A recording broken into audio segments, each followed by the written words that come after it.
Welcome back to the SportsMax Zone. We're switching lanes now to track and field. The 2025 season in Jamaica begins on Saturday, and the first stop is at the ASHM Stadium at Jamaica College for the 31st Purewater JC Danny Williams Development Meet. The meet is set to attract close to 1,700 athletes from across 61 schools, competing in 10 track events, including the 100, 400, 800, 3,000 and 5,000 meters, plus sprint and intermediate hurdles, and 7 field events across jumps, throws and the vault. And here to tell us more about this event is Chairman of the Organizing Committee, Ian Forbes. Welcome to the SportsMax Zone, Ian. Great to have you on our show. Big numbers there with the number of schools and the number of athletes enlisted. How does this compare with previous meets that you've had? In recent times, this number would reflect an increase in registration, and of course it bodes well for our program, our track and field program, the junior level, right through to the senior level. Yeah, and for the benefit of our viewers throughout the Caribbean, the ASHM Stadium has an all-weather track,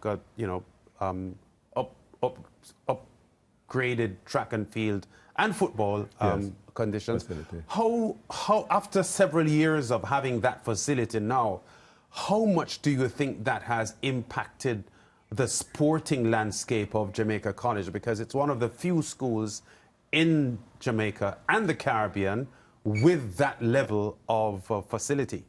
Oh yes, well, for that we're very grateful, and we do not take it lightly. It's a privilege to have such a facility. When I attended, not Jamaica College, not so long ago, as you will see by my youthful look, the area in which the stadium is now housed was primarily dirt. Yes. Some people would say stones. Yes, I remember it. I played football there a few times. Oh, yes. Back then we had, in terms of football, there were like 5 games. Top field all the way down, A, B, C, D, E, possibly down to F team. Of course, I was up at the higher level, but that's one other time. Yeah, so a lot of work was done to the facility to bring it up to standard. And we must be very thankful to our benefactors, the ASHM family, and of course a number of other old boys and team members. Like our Danny Williams. That's correct, and our former board chair, Michael Bernard, as well, who was instrumental in kickstarting it. Yeah. Horse racing people know him as Mycross. Mycross, that's correct. Yes, that's his horse racing owner's name. Yes, he would have started it with respect to collaboration with ASHM family. Danny Williams was very involved, our principal, then also, and of course, a number of other old boys, committed old boys, and other stakeholders who would have participated in the project. Of course, there were times when we thought we might stop, but we pressed along, we pressed on. I was fortunate to be a part of that committee as well.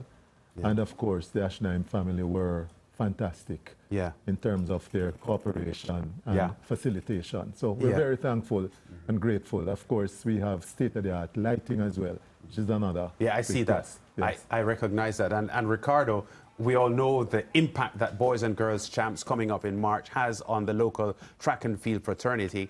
And the fact is, this JC meet in the first week in January is providing a platform for some of these champs aspirants to get their act together. Yeah, and it's not just the champs aspirants as well, but when you think about the local track and field landscape, a number of athletes from the rest of the Caribbean, and they're also looking to qualify for the Carifta Games. And this event, because it has been sanctioned by not just the Intersecondary School Sports Association, but also the Jamaica Athletics Administrative Association, of which Mr. Forbes is a vice president, and World Athletics.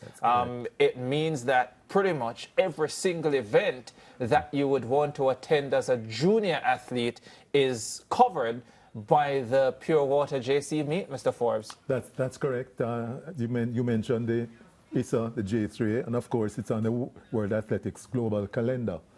And of course you would have noted in recent time the qualification for major meets has been skewed towards ranking points. So it's very important that everything is in place to ensure that the meet maintains its integrity, its credibility, and of course our athletes are able to benefit from those ranking points, because it will make a huge difference. Yeah. When I started going to this meet, not so long ago, by the way, at that time it was held on grass. That's correct. And I remember, for example, I don't even think it was a full 400 track. 300. 300, yes. So the 800 runners would have to go 2 laps and a bit. Yes. And it would sort of, you know, skew the 800 times early in the season.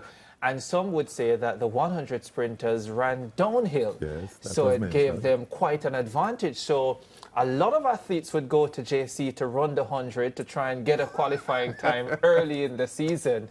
Now we have the synthetic surface. And I want to get an idea from you, Mr. Forbes, as to how much, you know, that has impacted the quality, but also the prestige of the meet. Yes, it is, in fact, so it has, and World Athletics, they have a strict list of criteria for being recognized. Yeah. Of course, one, the track must be 400 meters, it must be of synthetic surface. The technical side of things should be in line with World Athletics technical rules. So it has made a difference. It adds to the quote-unquote credibility of the meet, and we are very grateful that we are in a position to facilitate our athletes from across the length and breadth of the island. Yeah, there are so many meets quite often in Jamaica. Some weekends you will have 2, maybe even 3 meets sometimes.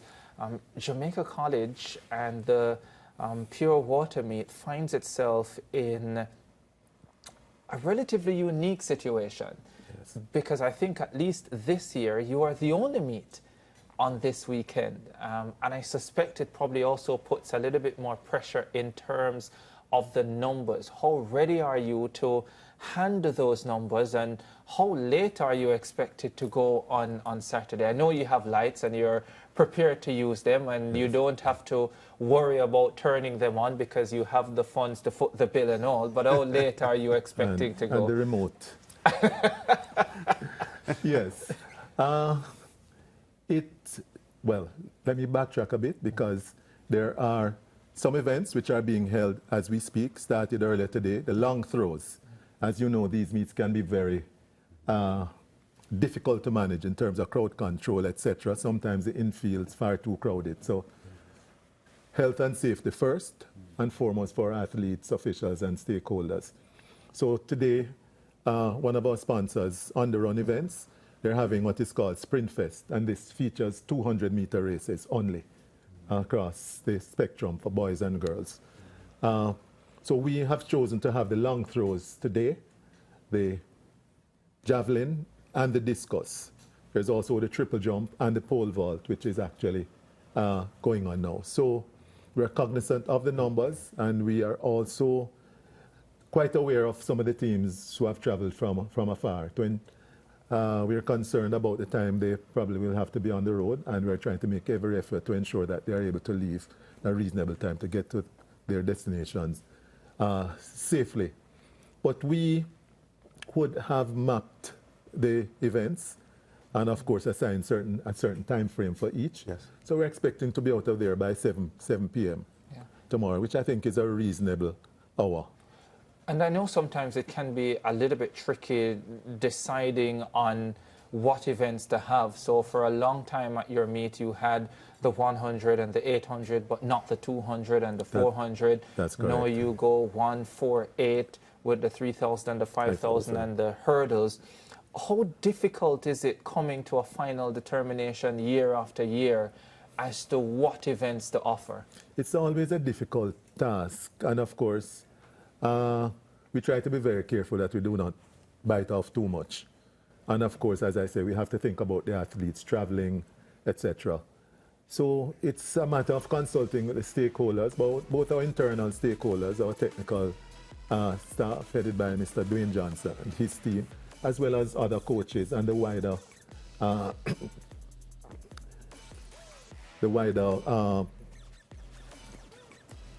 stakeholders, for want of a better term.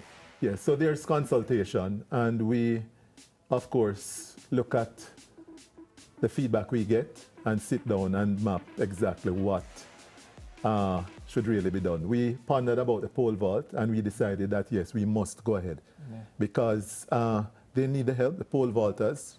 Year to year, I act in another capacity as one of the referees for the combined events. I've done it for a number of years, and it is sometimes very frightening when that event is on top. We have seen athletes being injured, so we have to ensure that the medical team is there on spot in the event that there is an incident. So they need all the help in terms of competition, training competition, because every year, more than 50%, the first time they pole vault is when they come to boys and girls champs. There are some who learn during the event, and I've seen some really very fast learners. And there was one year where a young man, he was quite proficient. He did the open pole vault. In fact, one, he was also in the hip. I won't mention which school he was from, but color similar to this one, who actually taught some of them during competition. Of course, it was done within the regulations, but it was good to see some of them clearing heights and being able to get points and advance. So one, wonders if they had the facilities, how much better they would be. So this is a chance to expose them to the facilities, to the correct equipment, and ensure that they can lift their level and the event grows in stature. Yeah, because of course of your humility, you don't want to call the name of the school, but I'm sure it was Jamaica College. And just to add as well that if you look at the Carifta Games representation for Jamaica in the pole vault, I would say at least 70% of the boys who represent Jamaica at that level are from Jamaica College. And you look at a lot of the records held by JC students, and JC, one of the few schools in the country with pole vaulting equipment, I think, along with Kingston College, maybe Calabar and Excelsior, I think, may have. Wolmer's, I think, as well. And Wolmer's as well. Yes. So very few schools in Jamaica with pole vaulting equipment, and it is an underserved event, not just in Jamaica, but right across the Carifta region, as you will well see by the result and the numbers at the Carifta Games as well. So kudos that you guys have this event at your meet tomorrow and really exposing the youngsters. Yes, we are trying to facilitate another event which is, I think, underserved, is the triple jump. And of course, the triple jump was held today as well. So it's a very wide array of events for a quote-unquote one-day meet. But we're happy that we're able to facilitate, because it will redound to the benefit of our track and field program. Yeah, and although it is a track and field meet, I see where the meet actually honors Wayne Palmer, who has given yeoman service to Jamaica College's football program as a coach of the Manning Cup team and also the age group teams as well. Of course, Wayne Palmer, one of the outstanding footballers Jamaica produced in the 1990s. That's correct. Good to see him being honored here on a track and field platform, even though he's a football star. Yes. Wayne, a lot of persons might not remember, was a part of that 98 World Cup squad, which qualified for the France World Cup. He was a really gifted player. He was, represented St. Andrew Technical, went on to represent Galaxy, Port Morant, and switched to training some of those Premier League teams. Went to JC in 2006 as assistant Manning Cup coach to Alfred Henry. Did that stint for 2 years, then transitioned to the under-14 program, the foundation. As you know, JC builds from the foundation. Oh, you do? Yes. Under 14. Oh, so many promos on this show today. But they build from foundation, but not only from foundation. Yes, I think the point has to be made. Management. Yes, well, just for information, Wayne, over those around about 15 years with the under 14 team, has won a staggering 16 titles. For real? 8 urban titles and 8 all-island titles. Wow. And would have guided players like Junior Flemings, late Dominic James, would have been a host of others. Alanda Brown, you name it, quite a number. Shanil Thomas, all those youngsters would have started from, of course, from first form all the way through. All the way through. Yes. So he didn't coach the ones who started at 5th and 6th form.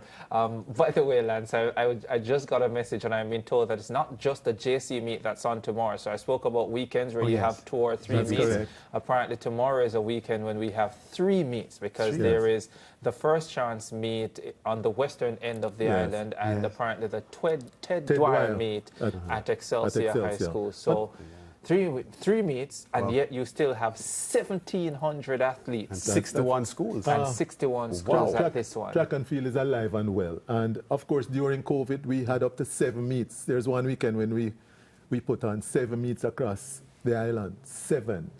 And of course, the numbers are there to really justify it. Yeah. There's a wealth of talent across the length and breadth of the island. So it's necessary. Some people see it as competition. It's healthy competition. And it is facilitating the growth and development of the sport. The island, the Caribbean, and the globe. That's correct. That's correct. When we look at Paris, we would have seen what our program has done for our Caribbean partners. All right, Mr. Forbes. It's break time. Great having you. Wish you a great meet tomorrow, although some of the action has already started today. We'll be back with more on the SportsMax Zone after this.